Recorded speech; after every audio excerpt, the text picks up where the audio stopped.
So in the pilot, we see your connection instantly with Noah. Yep. How do you hope the connection plays out throughout this season? I think if there's no connection, there's no show, right? I mean, it has to keep going. And the cool thing about when you first get a gig and you're like you have a love interest, sometimes it works and sometimes it doesn't, right? So like I first met Nathalie, and one of the cool things about her is that she's Australian, and I think Australians are like so cool, and she was also open to like new ideas when we started shooting. Like we didn't stick to everything on the page, but we did and we didn't. Did she tell you the dance story? No. Oh, so you know the dance scene when we started dancing in the club? That was cute. Yeah, that wasn't even scripted. Oh. That was because we had already been shooting for a week, and we like started to get to know each other, and like we had already shot a bunch of scenes. And then there was this club scene, and we feel like something's missing. And then we were both like, why don't we do a dance scene? Because in between takes leading up to that scene, she and I would always like dance salsa, like just like in between, because you're waiting for a new setup, you're waiting for a new shot. So she was like, why don't we just dance how we usually dance when we're waiting, for the new shot? Why don't we just add a new scene where we're just dancing? And that was never scripted, that dance scene. But that was just one of the cool things about, in terms of connection and like having chemistry with someone, that you're allowed to like do cool stuff like that and add stuff, especially on a network television show, which is always like scripted and like you got to do exactly what they said, what's written. Yeah, we heard you guys love to dance. Yeah, dance. Well, that was the reason why that scene was added in it. It wasn't even in the pilot. It was one of my favorite scenes, and that was the first time on film, out of the things that I've done, that I've ever danced in front of a camera. So I was like mad nervous. I was like, she was like, because when I'm dancing, so I'm dancing, like I didn't know this until I was caught on camera filming. But when I was dancing, I like to most times look down, and she was always like, look up, look at me, and I was just like, I was so scared, but it was so funny. It worked out. It actually looked really nice. Yeah, thank you. That took like take number 20 to get it right, but I got it right. Yeah. So now you're part of an all Latino cast. Yes. How is that experience? It was super cool. It was one of the few times that I got to work on a all Latino cast, because I did. I was lucky enough to do the Che Guevara movie with Benicio, but that was like I don't know 12, 13 years ago, and it was like a cast of like 300, and like there was no secondary parts, but it was cool to be a part of like an all Latino cast. This is the first time that, first of all, that I'm the lead of a TV show, and also that I got to lead this ensemble cast. And the cool thing is that it's not just about like what we're trying to do, like just being an all Latino cast, because there's not that much on TV representing us, but it was also that we know like how it transcends just the storyline, right? It transcends that it's just a baker and the beauty. It's all about also the multi-national cast that we have. My family's from the Dominican Republic. Nathalie, I'm sure she told you that, Peruvian and Australia. Is it Peru? Yeah. Born in Peru, raised in Australia. Australia, exactly. I can name the whole cast, but Michelle's from Ecuador, Carlos Gomez is from Cuba, Lisa Vidal is Boricua, and the guy who plays my brother David Del Rio is Cuban, Colombian, and Belisa is Mexican. LA, by the way, like from Echo Park, fool. She knows what to say, fool. So it's cool. So I think what's cool about it, to answer your question, is that not only are we telling a cool story that I think every ethnicity is going to relate to one way or another, but the simple fact that I think we're hoping that we transcend and create a trend that like we're here, you know what I mean? Like Latinos are here, and our stories are just as relatable as white, black, Chinese, whatever, And when I'm looking at the show and I'm thinking, damn, look at Cam get his. I know, you love that show. I know. I remember you saying that. I was like, Was the last time I saw you was at TCA's, right? Yeah, TCA's. Yeah. I was like, you had like a jersey though, right? I You had something that was more colorful, like it was bright as hell. I can't remember what it was. Yeah. Put him on the spot, man. It's No, I remember it was cool. I was like, oh, that's cool. Yeah, I thought it was a jersey. But what was your question? So I'm wondering, how do you feel about ABC putting this much trust in you being a mid-season show? To be honest, if you ask me personally, I don't look. To answer your question earlier, Becky, like I remember when you were asking me like how important it is to be a Latino cast, right? Like that alone is, and being on network, I think is super. It's a huge deal, right? Like it's a huge deal. It is. That's just what it is, right? So for me personally, if you're asking Victor Rasuk, the actor, like I think it's a big deal that we're on ABC, period. It doesn't matter if we're mid-season or fall. I don't know all the terms, what they are, but it doesn't matter to me when we are. I just think it's super important that we are on the air. So to answer your question, it's not important to me when we are. It's just that we are on the air. Period. Like as long as I know it's like April 13th, we're out and we're gonna be shown. It doesn't matter. It could have been December 13th, whenever. I think it's super important that we are on the air because otherwise, how do we represent? Right. It was a Mexico hat, by the way. It was what? Oh yeah, that's what it was. That's what it was. Yeah, that's what it was. But I like what you said about everybody, the different countries, because there's such, I think, a trend here. Someone says, "Oh, you're Latino," they think you're automatically from Mexico. That's it. Which I'm like, no, there's so many different cultures. Yes. It's not just one culture. Yeah, and not only that too. To add to your point, like I think also I don't know if you guys know this, but we just finished shooting in Puerto Rico. We shot the whole season in Puerto Rico, and to have that flavor, like our crew. I mean, I come to set, I'd be like, "Oh, you're loco, pero que lo que?" It's cool to just already come to work before cameras started rolling, and I'm already being like, "Oh, yeah, que lo que?" And I can get to do what I do Dominican, but then when the cameras turn on, like I try to put as much as what I can learn from Carlos, who's really Cuban, all his like lingo, and try to keep the Miami dialect, so to speak, into the show. But it's cool to have, when your cameraman and your, the PAs and everybody are all Boricua, and like, so it was cool to like, not only that we're a multi, I guess, national cast, but also that we're already shooting in Puerto Rico. It was cool. It was super cool, and I think it plays a huge part in the vibe of our first season. I know you guys only saw the first episode, but when you see the whole season, I think if you Latin, you see a little more of the like nuances. But And anyway, I think that's one of the things that I really loved about it, because that's basically us as Latinos in our everyday life. Like you're switching from Spanish to English. Yes. Your mom is speaking Spanish. Yes. But I love that they put that they left her speaking Spanish. And with the subtitles. Putting the subtitles. I love that too. It's something that I hate from other shows or other movies where, she's struggling to speak English per se. And, I would much rather see the Spanish because I identify more with it, and then just the subtitles because I'm like, anyone else can just read it. 100%. And by the way, I was just as shocked as you guys were when we saw it. So when I first saw the pilot, we knew what we shot, and we knew that especially Lisa and Carlos did a lot of Spanish and a lot of like improv, I guess. But we were like, the back of our mind, we're like, that's gonna get cut out. That's gonna get chopped out. And then when we saw it, not only did it not get chopped out, but then they got the subtitles. So it was cool. I give so much, like, I'm so grateful, and I think I speak for my cast. We're so grateful and happy that ABC and NBC took a chance on the show and kind of letting us do our thing for the most part. Because, I've been lucky to work on HBO and like other networks or I guess cable shows that like, they're a little bit more like they let you do your thing, HBO, but like in this one, I'm not saying that they let us go free for all. Like that's not what I'm saying at all. But they definitely put a lot of trust in the show in terms of allowing us to put little things like that, And now for my next question. Yes. So people, I want to ask you, how was your experience filming on the island? In Puerto Rico? Yeah. I love Puerto Rico. I feel like I was born in Puerto Rico. I know, you're Dominican, I get that. so Yeah, I get that all the time. I was born and raised in New York, but I get that all the time. Like everybody who first is introduced to me, and then they go, "Oh, are you Puerto Rican?" Again, I'm like, I look Puerto Rican, and then my Spanish is super New Yorican because I grew up. Because you're from New York. Yeah, and I grew up in a Puerto Rican neighborhood in New York. I didn't grow up in like Washington Heights, which is where a lot of Dominicans grew up. But to answer your question, I love Puerto Rico not only because I have such a since I was a kid, my best friends are Puerto Ricans. Like mostly my girlfriends growing up were Puerto Rican, but also I shot 3 projects there. So I spent so much time in Puerto Rico when I shot Che with Benicio, and then I shot this other movie, this film that J-Lo produced called Feel the Noise, which was like a reggaeton movie. It wasn't that great, but we shot that there. But I had a lot of fun shooting there, and I got to learn a lot. I got to learn a lot about not only Puerto Rican culture, but almost my own culture too.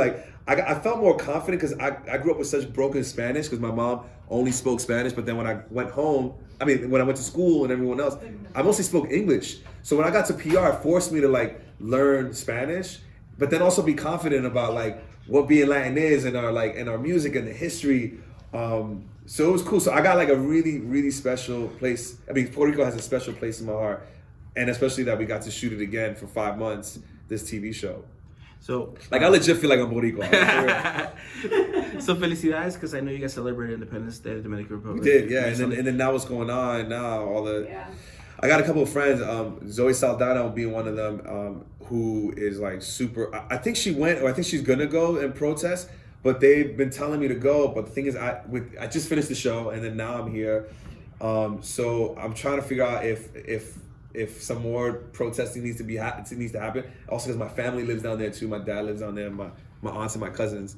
But yeah, so what were you gonna say? I'm just saying, Felicidades for the independence celebrated recently. I was wondering if you had time to partake in any festivities out here or back home with your parents. In terms of what? In terms of the independence. No, because I was in Puerto Rico the whole time. The whole time. Oh my Lord. Yeah, so I had no family, and there's this. I didn't realize this until the end when I was shooting in Puerto Rico. But there's like a lot of Dominicans that live in PR. Yeah. I just didn't know that until the end. I was like, oh, there's You're like, now I find them. Yeah, now I find them. Yeah, but also like it wasn't about finding them. It's like I was shooting 14 hours a day. Well, no, not only that, but like I was literally busy shooting the show because I'm almost in every scene in Baker and the Beauty. So, but yeah, I mean, I didn't get to this year. So but you just got back? I just got back, but in the past I have, of course, but this year I didn't.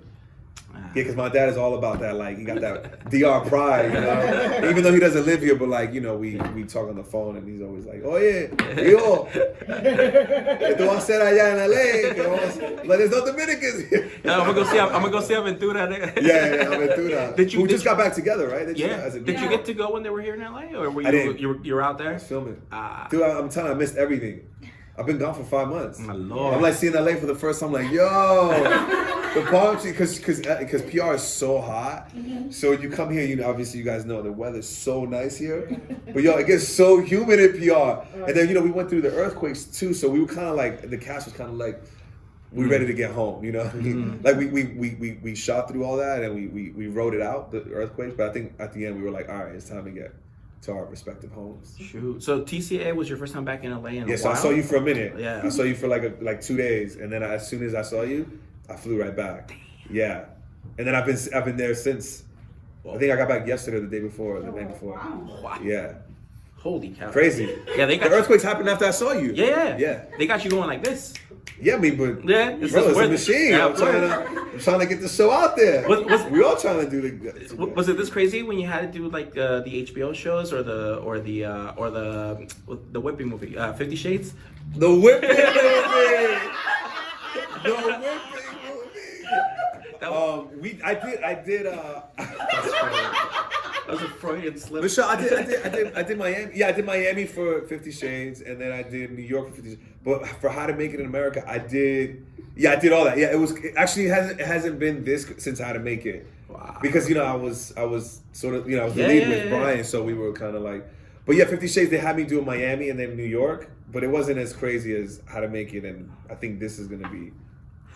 But it's good. I mean, like, right? You want to promote the stuff that you're really passionate about, Jake Gyllenhaal was quoted as saying he did 81 interviews in one day because he needed the movie to get out there in the watch.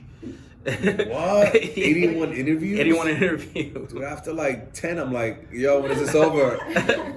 This all counts as one though. Yeah. No, but I'm talking about when you sit in and then they bring one after the other. Yeah. That's like that takes a skill. But he did 81 of those. Yeah.